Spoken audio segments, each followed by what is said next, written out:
Cette de nos sœurs, qui a vécu une vie de pauvreté, affirme avoir appris la raison de ses luttes directement de Dieu. Voici son témoignage. Je m'appelle Clara May Johnson. Cette histoire commence il y a 2 ans et demi, un jour d'été, le 14 juin 2022. Je me suis effondré sur le sol avec une douleur aiguë dans le dos.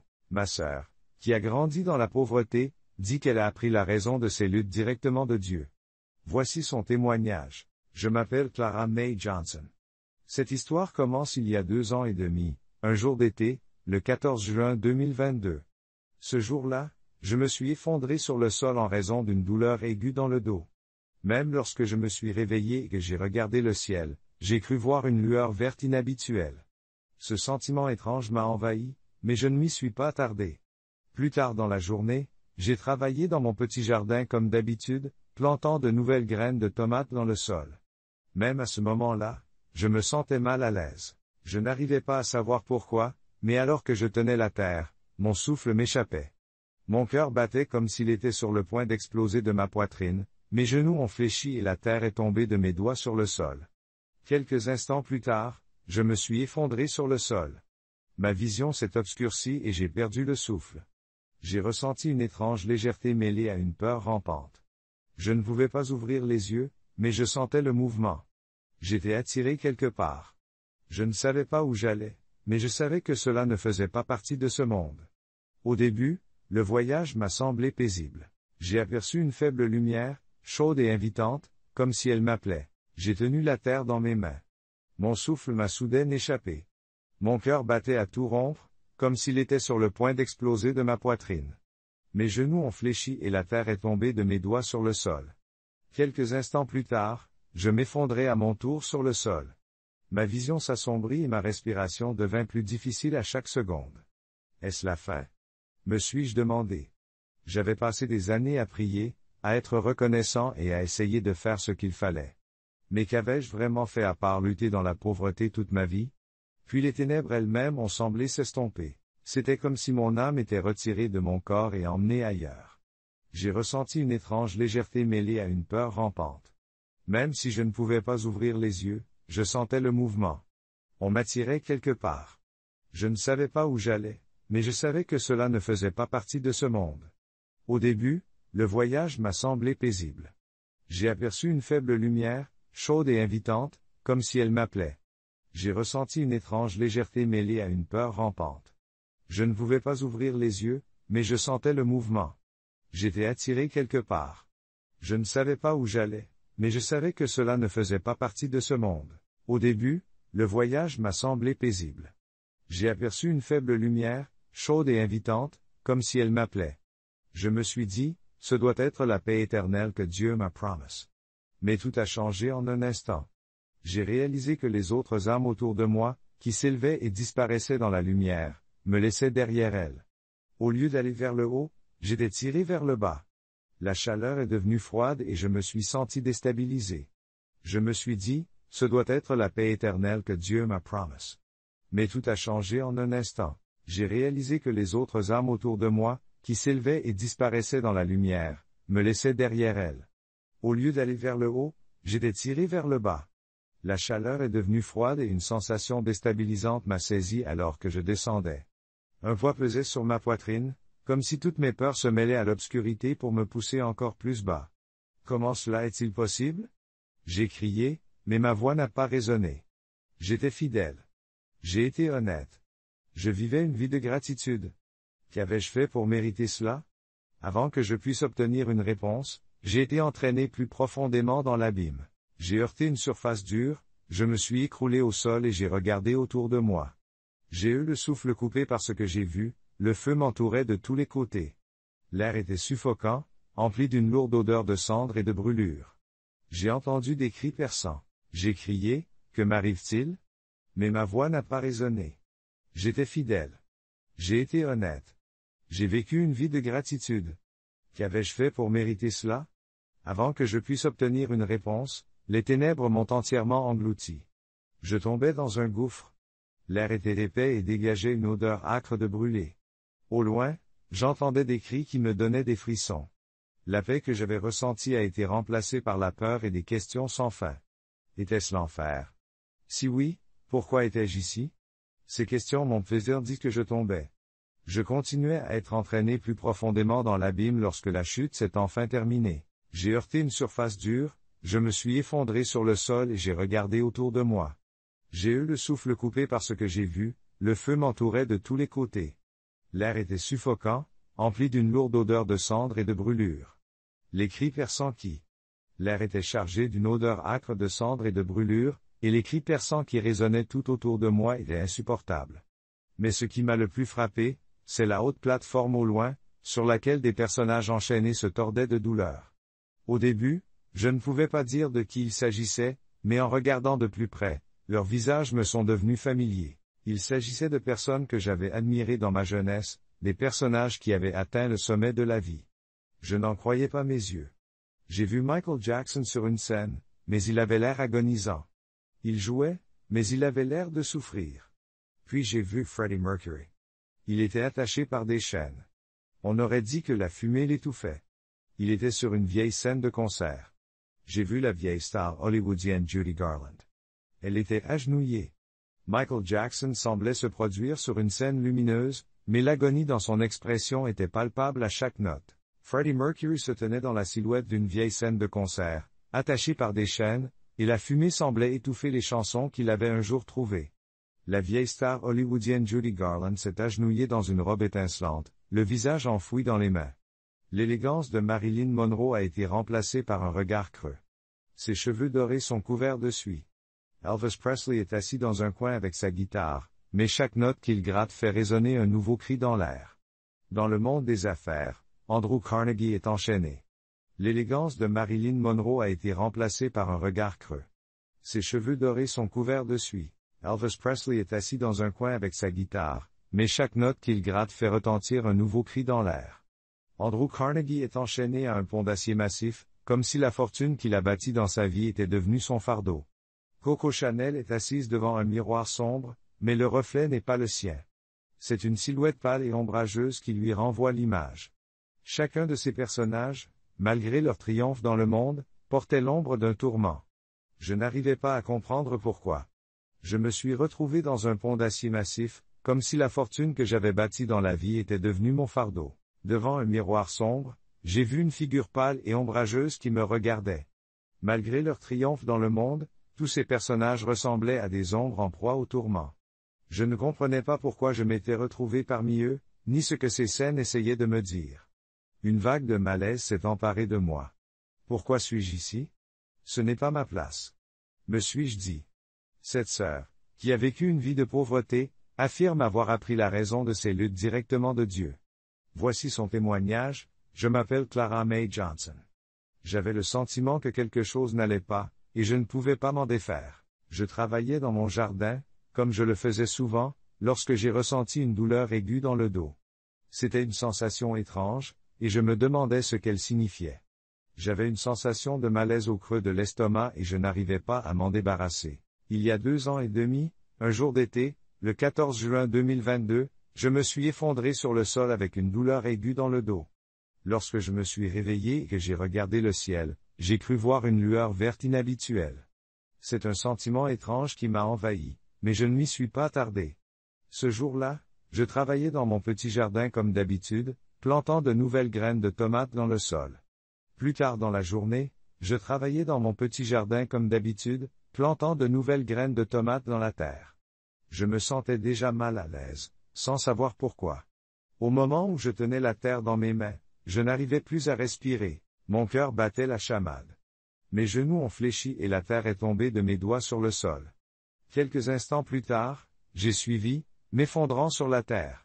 Ma vision s'assombrissait et ma respiration devenait plus difficile à chaque seconde. Est-ce la fin? Me demandai-je. J'avais passé des années à prier, à être reconnaissant et à essayer de faire ce qu'il fallait, mais qu'avais-je fait d'autre que de lutter contre la pauvreté toute ma vie?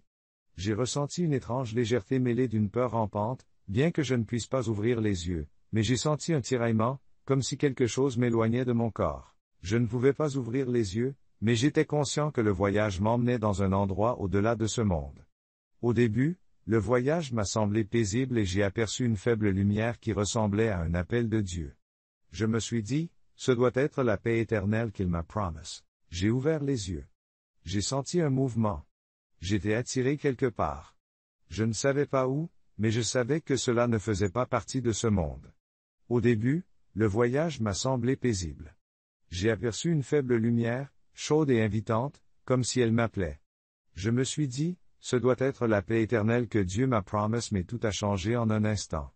J'ai réalisé que les autres âmes autour de moi, qui s'élevaient et disparaissaient dans la lumière, me laissaient derrière elles. Au lieu d'aller vers le haut, j'étais tiré vers le bas.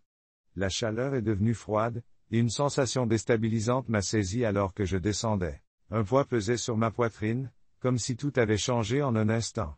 J'ai réalisé que les autres âmes autour de moi, qui s'élevaient et disparaissaient dans la lumière, me laissaient derrière elles. Au lieu d'aller vers le haut, j'étais tiré vers le bas. La chaleur est devenue froide, et une sensation déstabilisante m'a saisi alors que je descendais. Un poids pesait sur ma poitrine, comme si toutes mes peurs se mêlaient à l'obscurité pour me pousser plus loin. Comment est-ce possible? J'ai crié, mais ma voix n'a pas résonné. J'étais fidèle. J'ai été honnête. Je vivais une vie de gratitude. Qu'avais-je fait pour mériter cela? Avant que je puisse obtenir une réponse, les ténèbres m'ont entièrement englouti. Je tombais dans un gouffre.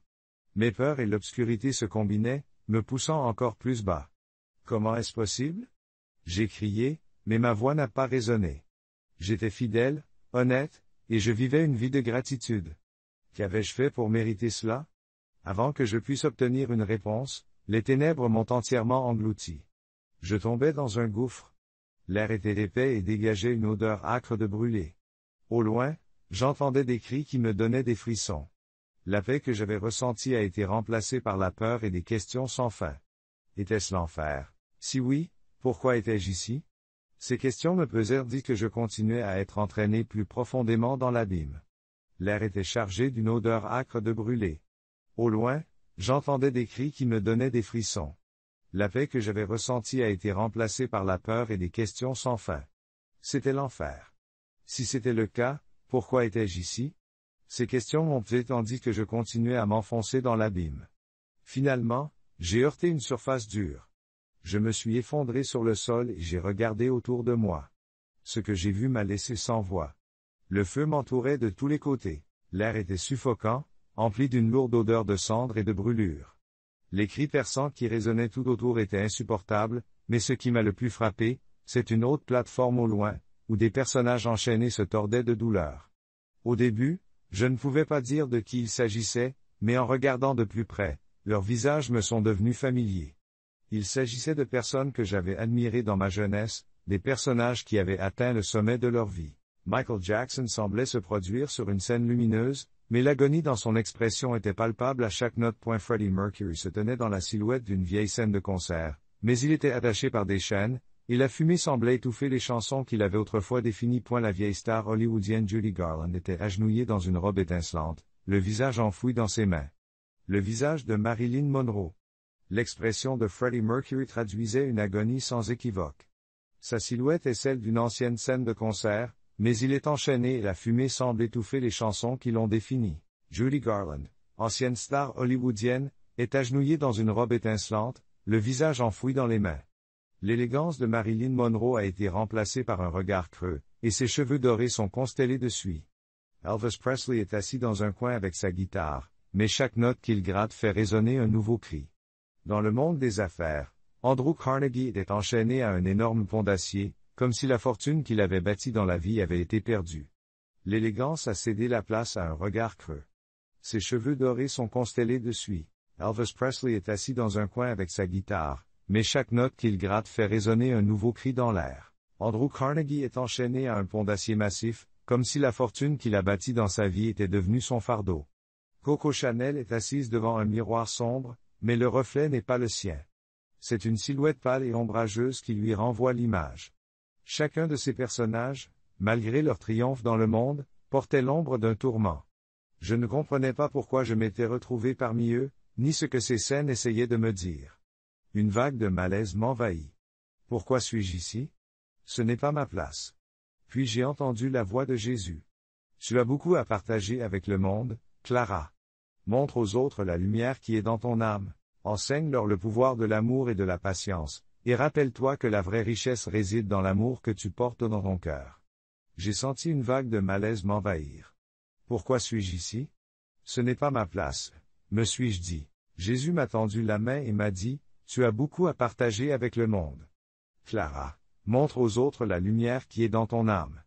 Enseigne-leur le pouvoir de l'amour et de la patience, et rappelle-toi que la vraie richesse réside dans l'amour que tu portes dans ton cœur. Soudain, la lumière enveloppa tout.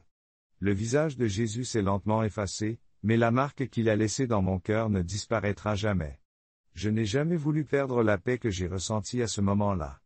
L'amour et la sérénité dont j'ai fait l'expérience aux portes du paradis resteraient en moi, à chaque respiration que je prendrais à mon retour dans le monde. Je savais qu'il ne s'agissait pas d'une crise ordinaire à l'hôpital. Lorsque les médecins m'ont annoncé que j'avais subi une crise cardiaque, je n'ai pas été surpris. Je savais que ce n'était pas une coïncidence qu'il m'ait renvoyé. Je pensais être certain que Dieu m'avait donné une autre chance. J'ai ouvert les yeux et j'ai vu Martha penchée sur moi. Clara, Clara, tu m'entends? A-t-elle crié. Sa voix était faible et il me fallut quelques instants pour comprendre où j'étais. J'étais allongé sur l'herbe de mon jardin. J'avais un poids sur la poitrine, mais à l'intérieur, je ressentais une paix indescriptible. J'ai entendu les sirènes de l'ambulance. J'ai ouvert les yeux et j'ai vu Martha penchée sur moi. Clara, Clara, tu m'entends? A-t-elle crié. Sa voix était faible et il m'a fallu quelques instants pour comprendre où j'étais. J'étais allongé sur l'herbe de mon jardin. J'avais un poids sur la poitrine, mais à l'intérieur, je ressentais une paix indescriptible. Même en entendant l'ambulance et les sirènes approcher, je savais qu'il ne s'agissait pas d'une crise ordinaire. À l'hôpital, lorsque les médecins m'ont annoncé que j'avais subi une crise cardiaque, je n'ai pas été surpris. Mais lorsqu'ils m'ont dit que j'avais miraculeusement survécu, j'ai simplement hoché la tête. Je savais que ce n'était pas une coïncidence. Ils m'ont renvoyé. Je pensais être certain que Dieu m'avait donné une autre chance. J'ai su qu'il ne s'agissait pas d'une crise ordinaire à l'hôpital lorsque les médecins m'ont annoncé que j'avais subi une crise cardiaque. Je n'ai pas été surpris, mais lorsqu'ils ont dit que j'avais miraculeusement survécu, j'ai hoché la tête. Je savais que ce n'était pas une coïncidence qu'il m'ait renvoyé. Je pensais être certain que Dieu m'avait donné une nouvelle chance. Mais comprendre pourquoi serait un voyage en soi.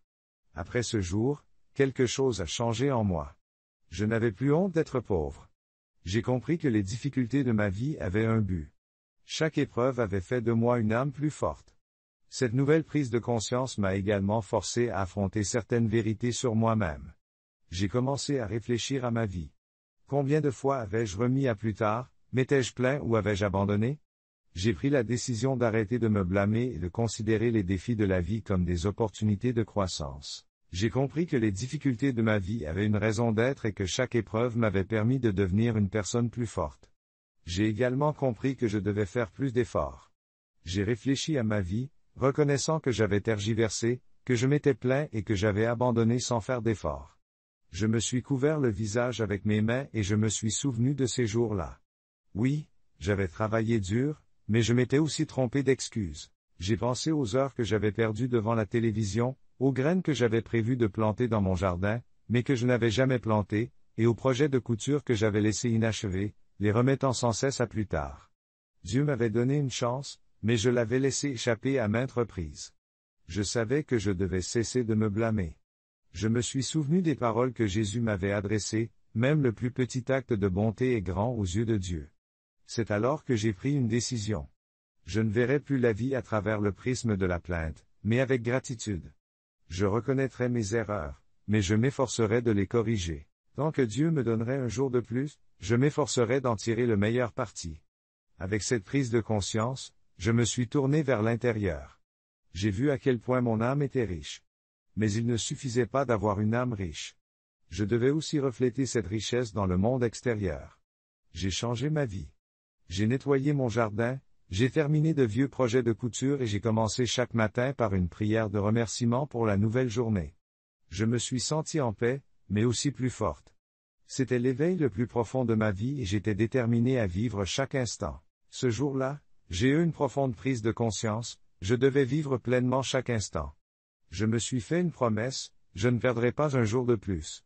Cela n'a pas été facile, dire adieu à des années de paresse et d'excuses a pris du temps, mais chaque matin, en me réveillant, Je me suis souvenu des paroles de Jésus, chaque jour est une nouvelle opportunité.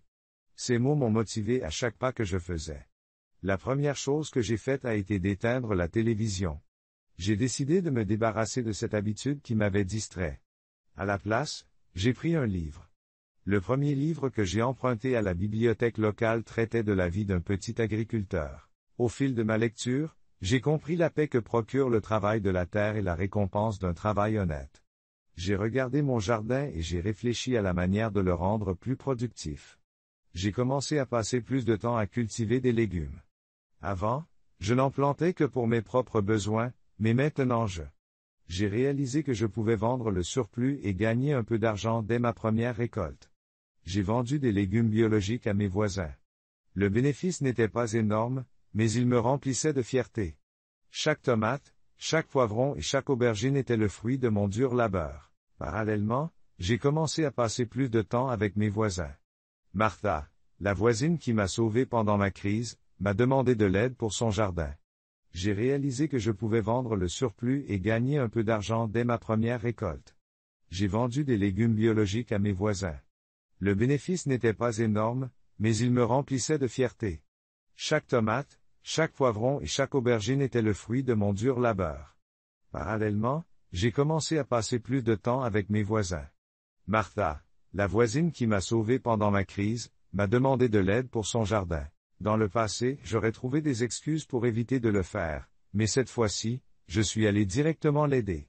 Plus je tendais la main à ceux qui m'entouraient, plus j'avais l'impression de faire une différence, petite mais significative, dans leur vie. Mon âme s'en est trouvée encore plus enrichie. J'ai également commencé à chercher du travail. Au début, ce n'était pas facile. J'étais plus âgé et mes mains n'étaient plus aussi fortes qu'avant, mais je ne voulais pas considérer cela comme un obstacle. J'ai fini par trouver un emploi à temps partiel. J'ai trouvé un emploi à temps partiel dans un atelier de couture local. C'était un travail simple, qui consistait à coudre des vêtements pour enfants, mais je sentais que ma créativité et ma productivité revenaient. J'avais commencé à créer une petite structure significative dans ma vie. Je priais plus souvent et je remerciais chaque matin pour le jour nouveau. La vie n'était pas parfaite, mais je la vivais enfin pleinement. Ce voyage ne m'a pas seulement aidé à joindre les deux bouts, il m'a aussi appris à renouveler mon âme. 2 ans après mon expérience, je peux dire que ma vie a complètement changé. Je ne suis toujours pas riche, mais je ne considère plus cela comme une perte. J'ai trouvé la paix. J'ai enfin trouvé un emploi à temps partiel que j'aime. Je travaille dans un atelier de couture local. Je ne gagne pas beaucoup d'argent, mais cela me donne un but. Chaque point que je coupe porte en lui l'amour et l'attention que j'ai gardé en moi pendant des années. Lorsque mes petits-enfants me rendent visite, je ne me contente pas de leur offrir des jouets ou des cadeaux. Je leur transmets les leçons que j'ai apprises au cours de ma vie. Je leur dis de ne jamais abandonner, quoi qu'il arrive, et que même les plus petites choses peuvent avoir un impact positif sur leur vie. Je travaille dans un atelier de couture local. Je ne gagne pas beaucoup d'argent, mais cela me donne une raison d'être. Chaque point que je coupe porte en lui l'amour et l'attention que j'ai conservés pendant des années. Lorsque mes petits-enfants me rendent visite, je ne me contente pas de leur offrir des jouets ou des cadeaux. Je leur transmets les leçons que j'ai apprises au cours de ma vie. Je leur dis de ne jamais abandonner, quoi qu'il arrive, et que même les plus petites choses peuvent avoir la plus grande signification. Je m'assois dans mon jardin et j'écoute leur rire. Je me suis rendu compte que ces moments sont la véritable richesse de la vie. Après avoir couru après la paix toute ma vie, je l'ai enfin trouvée. Je n'ai plus peur d'être pauvre car je sais que mon âme est riche. La richesse matérielle va et vient, mais la paix intérieure, l'amour et la gratitude sont durables. C'est une richesse qui me soutiendra toute ma vie.